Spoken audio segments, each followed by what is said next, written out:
আপনারা চালাকি শুরু করেছেন, সেটা হচ্ছে কথা বলবো, সেই বলবো, এই বলবো করতে করতে নির্বাচনের সময় ফেব্রুয়ারির কাছাকাছি চলে আসছেন। আপনাদের চালাকি আমরা বুঝি। আমরা কোনো নিয়মতান্ত্রিক আন্দোলনে আছি, সোজা আঙ্গুলে যদি কি না হতে আঙ্গুল বাঁকা করব, কি আমাদের লাগবেই। লড়াই লড়াই লড়াই চাই, লড়াই লড়াই লড়াই চাই। আসসালামু আলাইকুম। আমরা আশা করেছিলাম জুলাই আগস্টের রক্তই হবে বাংলায় দেওয়ার শেষ রক্ত। আমরা আশা করেছিলাম জুলাই আগস্টের শাহাদাত হবে মানুষের অধিকার আদায়ের জন্য শেষ শাহাদাত। আমরা আশা করেছিলাম জুলাই বিপ্লবের পরে আর বাংলার রাজপথে মিছিলের প্রয়োজন হবে না। কিন্তু দুর্ভাগ্য, অল্প সময়ের ব্যবধানে আমাদেরকে আবার রাজপথে আসতে হয়েছে। আমরা রাজপথে এসেছি, প্রয়োজনে আবার রক্ত দেব, প্রয়োজনে আবার জীবন দেব। আমাদের জুলাইয়ের অর্জনকে ব্যর্থ হতে দেব না। ষড়যন্ত্রকারীদের পরাজয় হবে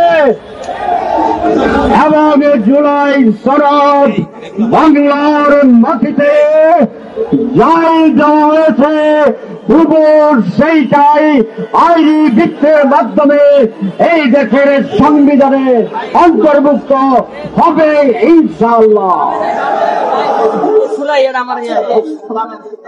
আপনারা চালাকি শুরু করেছেন, সেটা হচ্ছে কথা বলবো, সেই বলবো, এই বলবো করতে করতে নির্বাচনের সময় ফেব্রুয়ারির কাছাকাছি চলে আসছেন।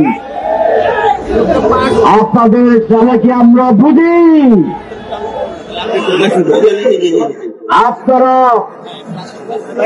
চালাকি করলেও আমরা তার প্রতিবাদে আমাদের দাবি আদায় করার পন্থা আবিষ্কার করব ইনশাআল্লাহ।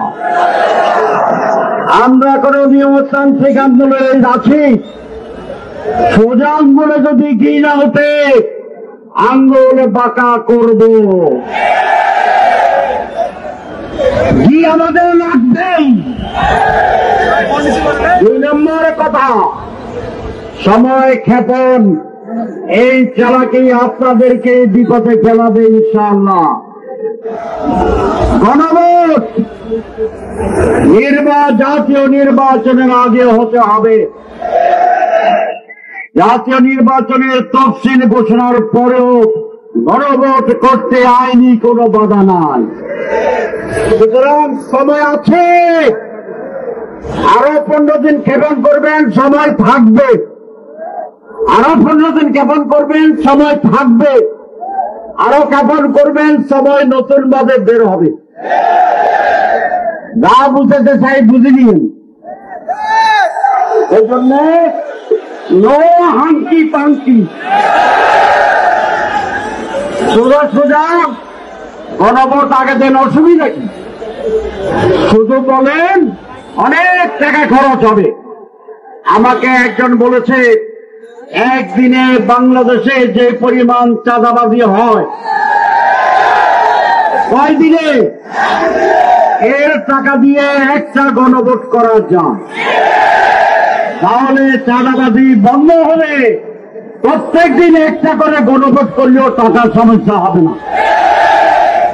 সুতরাং আমি এই সরকারকে বলবো, আর যারা সংশ্লিষ্ট তাদেরকে বলবো, আপনারা এইগুলো বন্ধ করেন, ব্যবস্থা নেন।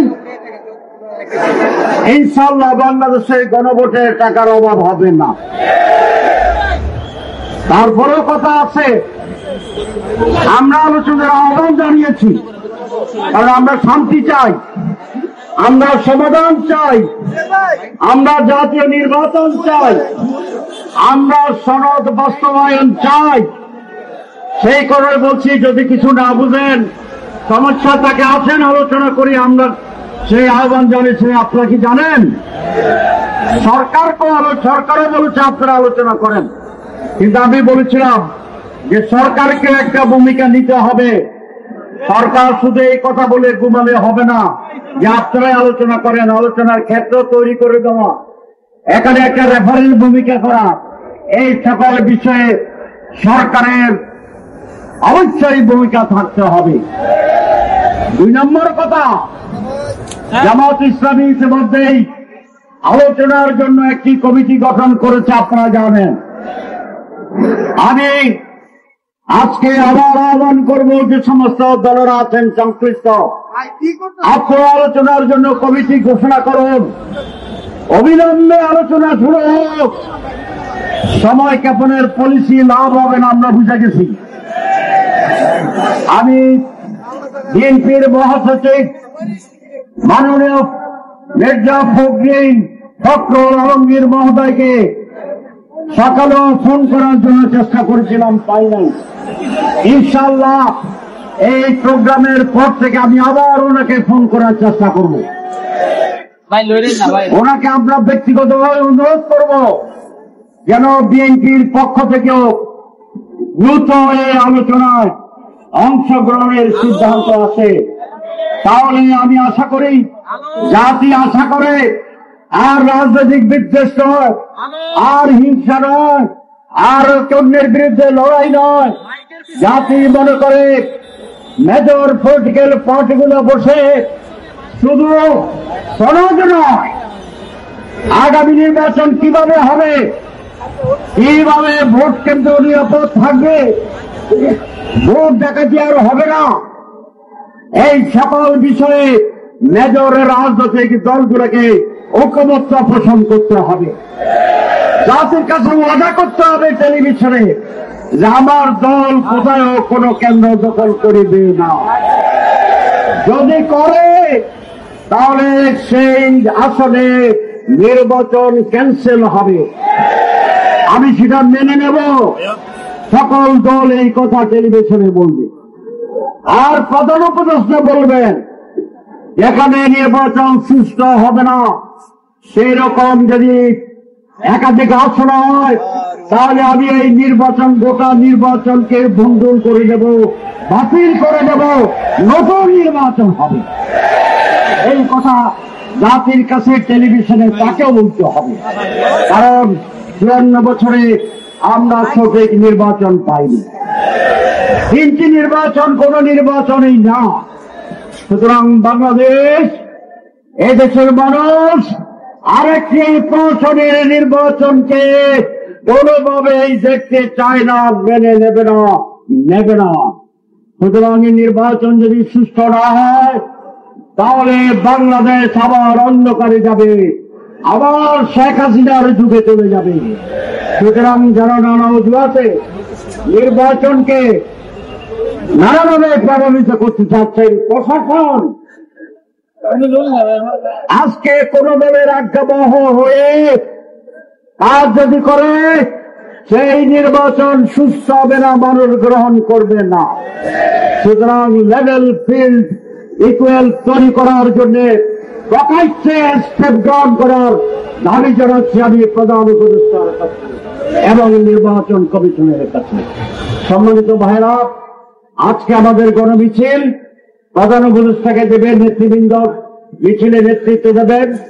আপনারা সুশৃঙ্খল ভাবে, সুন্দরভাবে মিছিলে অংশগ্রহণ করবেন এবং সেখানে আপনারা অবস্থান নেবেন। নেতৃত্বে আমাদের একটি প্রতিনিধি প্রধান উপদেষ্টার অফিসে গিয়ে স্মারকলিপি দেবে। এতেও যদি কোনো উন্নতি না হয়, আগামী 11 তারিখ, 6 তারিখ, আগামী 11 তারিখ হবে চলো চলো ঢাকা চলো। আগামী 11 তারিখ হবে ঢাকা মহানগরী জনতার মহানগরী। আগামী 11 তারিখ হবে অবিলম্বে সমাজ বাস্তবায়নের দাবি আদায়ের 11 তারিখ। আগামী 11 তারিখ হবে আগে এই গণভোটের দাবি আদায়ের 11 তারিখ। আমরা আরো কি বলবো এই সময়ে এইটিকে আমরা বিবেচনা করব। আবার কর্মসূচি আসবে ইনশাআল্লাহ। লড়াই লড়াই লড়াই লড়াই চাই, লড়াই লড়াই লড়াই চাই, লড়াই চাকরি